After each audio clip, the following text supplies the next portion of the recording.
सो हे WhatsApp guys, स्वागत सभी को नई वीडियो में। लेके आ गया आप लोगों के लिए लेक्चर नंबर 27। और आज के इस लेक्चर में जो है हम देखने जा रहे हैं एक नया टॉपिक जिसका नाम है स्विच केस। और ये जो टॉपिक है वैसे तो बहुत रेयरली पूछा जाता है इंटरव्यूज में। आपको कोडिंग एग्जाम में इसके जो यूज है वो बहुत कम देखने को मिलेंगे, बट स्टिल ये एक टॉपिक है जो आपको आना चाहिए। इन केस कभी आपसे कोई पूछ ले तो आपको आइडिया रहना चाहिए, ठीक है। सो मैं प्रॉपर सिलेबस बाय सिलेबस चल रहा हूँ। सो आई होप आपको यार लेक्चर भी अच्छा लगेगा। एंड लेक्चर नंबर 27 में आपको इसी चीज के बारे में सिखाने वाला हूँ कि स्विच केस क्या होता है, ठीक है। स्विच केस या स्विच केस, और इसे हम जो है एक और नाम से बोलते हैं स्विच स्टेटमेंट, ठीक है। Switch statement. सो काफी ज्यादा मजेदार लेक्चर है ये, ठीक है। इसका हम यूज क्यों करते हैं, ठीक है। इसका हम यूज क्यों करते हैं, इसका हम यूज करते हैं to directly jump on specific, ठीक है, स्पेसिफिक कंडीशन। भैया इसका मतलब क्या है, इसका मतलब क्या है, या इसका कुछ एग्जांपल आप बता दो जिससे हमें बेटर समझ में आए, ठीक है। वो मैं समझाता हूँ। इसको हम जो है कंडीशंस को हम एक्सप्रेशन भी बोलते हैं काफी जगह पे। सो डोंट बी कंफ्यूज कि भैया कहीं पे एक्सप्रेशन लिखा है या कहीं पे कंडीशन लिखा है, एक ही चीज है, ओके। ये तो हुई डेफिनेशन। भैया इसका एक एग्जाम्पल दे दो जिससे हमें और बेटर समझ में आए, जिससे हमें आप क्या बताना चाह रहे हो वो समझ में आए, ठीक है। देता हूं मैं इसका, आपको एग्जांपल भी देता हूं, बट उससे पहले सिंटेक्स देख लो। सिंटेक्स देखने के बाद आपको और ज्यादा इजी रहेगा मुझे एग्जांपल समझाना, ठीक है। सो इसका सिंटेक्स कुछ इस तरीके से रहता है कि हम लिखते हैं स्विच, ठीक है, स्विच, स्विच ब्रैकेट में लिखेंगे एक्सप्रेशन, या आप बोल सकते हो जो भी आप, हाँ चलो ठीक है, एक्सप्रेशन, नो चीज, इसका कोई दूसरा वर्ड नहीं दे रहा मैं, ठीक है। यहाँ पे आप लिखोगे केस, ठीक है। यहाँ पे आप लिखोगे केस, सपोज केस 1 2 3 4, जो भी आप केस देना चाहते हो, ठीक है। एंड यहाँ पे ऐसे कॉलन लगेंगे, ठीक है, ऐसे कॉलन लगेंगे। एंड देन आप जो भी स्टेटमेंट प्रिंट करवाना चाहते हो या जो भी चीज़ आप देना चाहते हो वो आप यहाँ पे दे दोगे। एंड यहाँ पे ऐसे ब्रेक लग जाएगा, ठीक है, ऐसे ब्रेक लग जाएगा। ऐसे ही आपकी मल्टीपल कंडीशंस होगी, केस 2, ठीक है। इसके अंदर भी आपकी कुछ स्टेटमेंट होगी एंड देन इधर भी ब्रेक लग जाएगा। सेम एज जितनी आप देना चाहो उतने आप केसेस दे सकते हो। सपोज मैंने n केसेस जो है दे दिए है, उसके बाद जो है आपको कुछ इस तरीके का दे देना है। उसके बाद जो है जब आपके सारे केसेस हो जाए तो एक डिफॉल्ट नाम का जो है हम केस देंगे।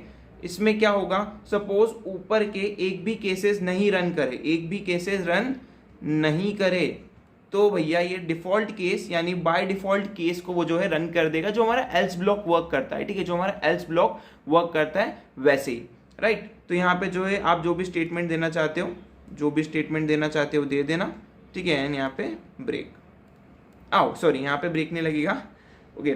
बस इतना ही आपको करना है। यहाँ पे ऐसा कुछ ब्लॉक बंद हो जाएगा। अब आपको मैं एग्जाम्पल देता हूँ ये कैसे वर्क करेगा।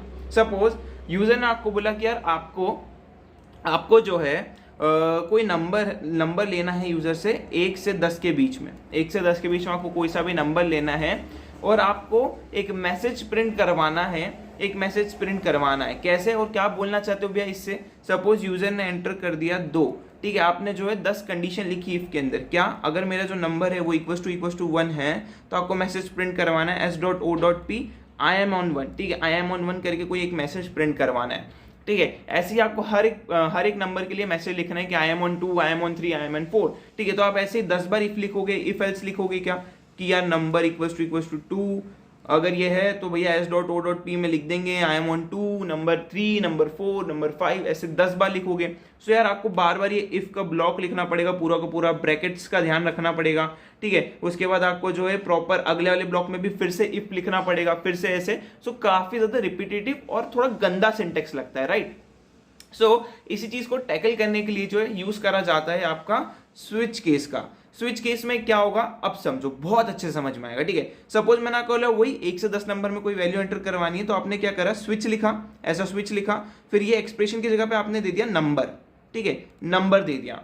अब सपोज आपने एंटर करा 2, तो ये क्या करेगा, ये ऑटोमेटिकली चेक करेगा कि ये केस नंबर 2 नाम का कोई है क्या, तो सीधे इधर आएगा और इसके अंदर का स्टेटमेंट प्रिंट करेगा और यहाँ पे ब्रेक है, ब्रेक मतलब इस स्विच केस के सीधे ही हमें बाहर फेंक देगा मैसेज प्रिंट करवाने के बाद। बाकी चीजें रन नहीं करेगी, जैसा मैंने बोला वर्किंग सिमिलर सी है इफ एल्स के जैसे ही, बट वो ये कि थोड़ा आपको सिंटेक्स क्लीन नजर आएगा, आपको चीजें बेटर समझ में आएगी, राइट। सो कुछ इस तरीके से। ऐसे ही सपोज किसी ने जो है मान लो कोई गलत वैल्यू एंटर कर दी, कोई ऐसी वैल्यू एंटर कर दी सपोज 11 और मैंने लिमिट क्या दी थी 10 तक, तो हमने 10 तक की केस लिखे। तो देखो केस 1 केस 2 केस 3 चेक नहीं होंगे, केस 4 भी चेक नहीं होगा, 5 भी नहीं होगा, 6 भी नहीं होगा, 7 भी नहीं होगा, 8 भी नहीं होगा, 9 भी नहीं होगा, 10 भी नहीं होगा। सीधे वो आएगा डिफॉल्ट केस पे और इस डिफॉल्ट में लिखी होगी जो भी स्टेटमेंट सपोज आप लिख दोगे आउट ऑफ रेंज, तो वो आउट ऑफ रेंज प्रिंट कर इस स्विच ब्लॉक के बाहर आ जाएगा। कुछ इस तरीके से जो है ये चीज वर्क करती है, ठीक है। सो इतना आपको समझ में आया होगा एंड जस्ट क्लीननेस और क्लीन चीजें दिखे इसलिए हम इसका यूज करते हैं। कुछ चीजों का आपको ध्यान देना है और वो चीजें क्या है वो मैं आपको एक्सप्लेन करता हूँ, ठीक है। केसेस जो है वो आपके रिपीटेटिव नहीं होने चाहिए, मीनिंग क्या है भैया इसका, सपोज मैंने यहाँ पे 1 दे दिया, अब आप बोलो भैया मैं अगला केस भी 1 का ही दे दूं तो वो जो है अलाउड नहीं है, सो आपको सबसे पहला पॉइंट लिख लेना है कि repetitive case are not allowed, ये चीज हमें समझ में आ गई। सेकेंड चीज आपको ध्यान में देनी है कि अगर आप ब्रेक कंडीशन नहीं लगाते हो, सपोज इसके बाद मैंने ब्रेक कंडीशन नहीं लगाई, तो सिंपली होगा क्या, याली कंडीशन मान लो ट्रू भी हो गई, तो वो अगली कंडीशन पे जाएगा और अगली कंडीशन भी देखेगा, ठीक है। और अगर मान लो यहाँ पे भी ब्रेक नहीं लिखा है तो वो उसकी भी अगली कंडीशन पे जाएगा, मतलब बेफालतू में हम आगे बढ़ते जाएंगे बिना किसी रीजन के। तो वो जिसका आपको ध्यान देना है कि अगर आपको चीजें मिल जाती है तो आपको वहां पे ब्रेक कंडीशन लगानी है, अगर नहीं लगाओगे तो वो आगे कंटिन्यू करते जाएगा बिना किसी दिक्कत के, ठीक है। वो रुकेगा नहीं, वो चलते जाएगा जब तक एंड तक नहीं आ जाता वो, ओके। सो ये चीज का भी आपको ध्यान देना है। तो ये जो ब्रेक कंडीशन है बेसिकली टर्मिनेट करने के लिए यूज करते हैं, ठीक है। टर्मिनेट करने के लिए हम इसका यूज करते हैं, टर्मिनेशन करने के लिए, मतलब हमें हमारा आंसर मिल गया, टर्मिनेट कर दो, अब इसके हम बाहर आना चाहते हैं, ठीक है। कुछ इस तरीके से जो है आपको ध्यान देना है बस, और ज्यादा कुछ आपको चीज इसमें ध्यान रखने की है नहीं, जितनी इंपॉर्टेंट चीजें थी वो मैंने आपको बता दी है। अब चलो इसको एक कोड करते हैं, एक प्रोग्राम आपको सबसे पहले इस पे मैं समझा देता हूँ, ठीक है। इस पे मैं प्रॉपरली आपको एक प्रोग्राम समझा देता हूँ, वही 1 से 10 वाला प्रोग्राम मैं आपको वापस से समझा देता हूँ। 1 to 10 नाम का हमने, चलो 1 to 3 नाम का, थोड़ा छोटा भी हो जाएगा मेरे लिए समझाने के लिए। 1 to 3 नाम का हमें प्रोग्राम बनाना है, नंबर में मैं यूजर से इनपुट ले लिया सपोज 2, ठीक है। फिर मैं क्या बोलूंगा, एक स्विच केस में यहाँ पे लिखूंगा, यहाँ पे मैंने दे दिया नंबर, ठीक है। ये मेरा एक्सप्रेशन हो गया, ठीक है, ये मेरा एक्सप्रेशन हो गया, एक्सप्रेशन, ठीक है, ये मेरा एक्सप्रेशन हो गया, ठीक है। अब मैंने बोला केस 1, कुछ इस तरीके का ब्रैकेट लगेगा, फिर मैं लिख दूंगा system.out.println। एक चीज का ध्यान रखना, यहाँ पे जो वैल्यू लिख रहे हो उसी टाइप का आपको डेटा टाइप भी क्रिएट करना है। ऐसा नहीं है कि आपने इधर कैर टाइप का बना दिया और इधर इंटीजर टाइप के केसेस दे रहे हो तो भी आपको एरर देखने को मिलेगी, मींस डेटा टाइप भी जो है आपके सेम होने चाहिए, ठीक है। एंड system.out.println में मैं प्रिंट कर दूंगा दिस इज 1, ठीक है। ये जस्ट एक मैसेज मैंने प्रिंट करवा दिया और मैंने ब्रेक करवा दिया, ठीक है, ब्रेक करवा दिया कुछ इस तरीके से। केस नंबर 2, ठीक है, case number 2 s.o.p this is 2, कुछ इस तरीके से, ठीक है, ब्रेक। एंड केस नंबर 3 मैं दे देता हूँ s.o.p, सपोज 3 मैंने लिख दिया, समझ जाना दिस इज 3, ब्रेक।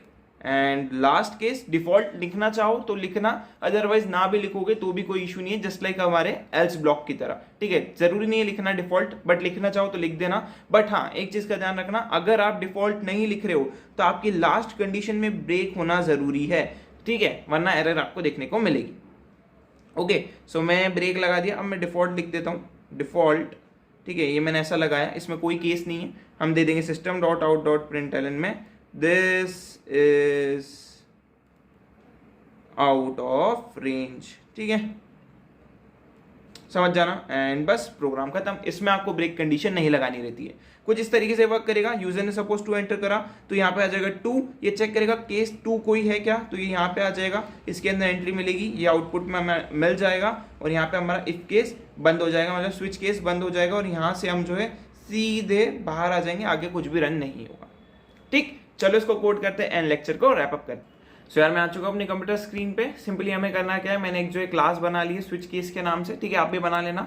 एंड मैं जो है यूजर से इनपुट लेना चाहता हूँ, तो इम्पोर्ट जावा डॉट यूटिल, ठीक है, डॉट स्कैनर, एंड यहाँ पे मैं इसको ऑफ करता हूँ। यहाँ पे मैं जो है मेन फंक्शन बनाता हूँ, हमारा starting point public static void main. Almost हम 27 लेक्चर्स तक आ चुके, तो आई होप अब ये सारे डाउट आपके क्लियर हो गए होंगे, ठीक है। स्ट्रिंग args नाउ अब आपको क्या करना है, अब जो है हमें एक स्कैनर क्लास बनानी पड़ेगी, scanner s equals to new scanner, ठीक है, हमने ले लिया। किससे इनपुट लेना है, सिस्टम डॉट एन से, ठीक है, सिस्टम डॉट इन से हमें इनपुट लेना है। यहाँ पे स्पेलिंग गलत दे दी मैंने, ये मैंने सही कर दी स्पेलिंग। एक मैसेज प्रिंट करवा देता हूँ यूजर के लिए, सिस्टम, ठीक है, एक second, system dot out dot print L N enter case of your choice, ठीक है, केस ऑफ योर चॉइस। मैं इंट नंबर नाम के एक वेरिएबल में इसको स्टोर करवा लूंगा नेक्स्ट इंट नाम से, ठीक है, कुछ इस तरीके से। ओके, ये हमारा काम डन हो गया। अब मैं क्या बोल रहा हूँ, स्विच केस, स्विच, ठीक है, स्मॉल में लिखना है, एस कैपिटल नहीं होगा। ओके, यहाँ पे हम दे देंगे अपना एक्सप्रेशन। एक्सप्रेशन क्या है मेरा इस बार, नंबर नंबर नंबर, ठीक है। यहाँ पे मैं देता हूँ केस 1, केस 1। देखो एक चीज का ध्यान देना, अगर मैं यहाँ पे दे दूं केस ए तो देखो एरर आ जाएगी, यहाँ पे आपको एरर देखने को मिलेगी, क्या, can not resolve to a variable. क्यों, क्योंकि ये है इंटीजर टाइप का और आप दे रहे हो अंदर कैरेक्टर, ये पॉसिबल कैसे हो गया। तो यहाँ पे आपको एक चीज का ध्यान में रखना है, ठीक है। ये मैंने केस 1 दिया, मैं यहाँ पे बोल रहा हूँ system dot out dot print ln, क्या, एंटर, सॉरी,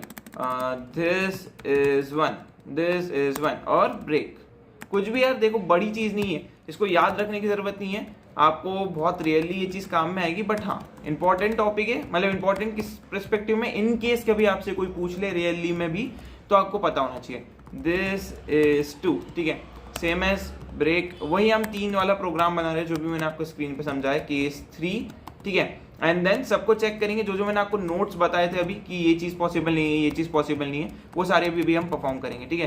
प्रिंट एलन क्या, दिस इज 3, नाउ ब्रेक, ठीक है, ब्रेक, एंड देन डिफॉल्ट आप देना चाहो दे सकते हो, नहीं देना चाहो ना दो, कोई इशू नहीं है। System dot out dot print Elon out of range, ठीक है, डन, बन गया प्रोग्राम। कुछ भी नहीं है यार प्रोग्राम में। सो मैं इसको रन कर लेता हूँ, विदाउट एरर परफेक्टली रन होगा, ठीक है। हमसे बोला है केस एंटर करो, तो मैं दे देता हूँ सपोज 2, तो दिस इज ट्रू, ठीक है। अब मैंने क्या बोला कि आप सेम केसेस नहीं रख सकते, मतलब ये 1 है तो अगला वाला 1 नहीं हो सकता। अब मैं सपोज 1 कर दूँ तो देखो एरर आ गई, क्या बोल रहा है वो, duplicate cases not allowed in switch case. तो ये चीज़ आपको लिख लेनी है अपने नोट्स में। एक चीज़ और मैंने बोली कि अगर आप ब्रेक कंडीशन नहीं लगाते हो, अगर आप ब्रेक कंडीशन नहीं लगाते हो, ठीक है, सपोज मैंने ब्रेक कंडीशन नहीं लगाई, तो वो अगले वाले को भी एग्जीक्यूट कर डालेगा। रन करके देखते, ठीक है, रन करके देखते, नंबर की हमें वैल्यू एंटर करनी, सपोज मैंने 2 डाला, तो देखो 2, system dot out dot print Elon में हमने 2 प्रिंट करा, मैंने ब्रेक नहीं लगाया था, वो आगे बढ़ गया, आगे की वैल्यू भी उसने प्रिंट कर दी बिना देखे, ठीक है। तो आपको ब्रेक कंडीशन लगाना जरूरी है, वरना आपका प्रोग्राम जो है बोल सकते हैं कि गलत तरीके से वर्क करेगा, जो हमें नहीं चाहिए। हमारा प्रोग्राम हमें सही तरीके से चाहिए। जैसे मैंने बोला, आप डिफॉल्ट को ना भी लिखो तो भी कोई इशू की बात नहीं है, ठीक है। सो मैंने डिफॉल्ट को कमेंट आउट कर दिया है एंड रन कर दिया है। चेक करते क्या ये वर्क कर रहा है, तो मैं दे देता हूँ 2, डेफिनेटली ये वर्क कर रहा है। अब हम बात कर लेते हैं कि अगर मैं लास्ट में ब्रेक ना लगाऊं, तो क्या ये वर्क करेगा, तो ये क्या वर्क करेगा, रन करके देखते हैं, रन करके देख लेते हैं, ठीक है। मैंने दे दिया आपको 3, देखो दिस इज 3, लेकिन वो जो है आगे मान लो किसी ने और कंडीशंस दे दिए तो फिर वो प्रॉब्लम क्रिएट करेगा और वो जो है आपको इशू क्रिएट कर सकता है। तो वही है, अगेन आपको ब्रेक कंडीशन लगानी पड़ेगी, वरना आगे जो जो लिखा है वो सब एग्जीक्यूट हो जाएगा।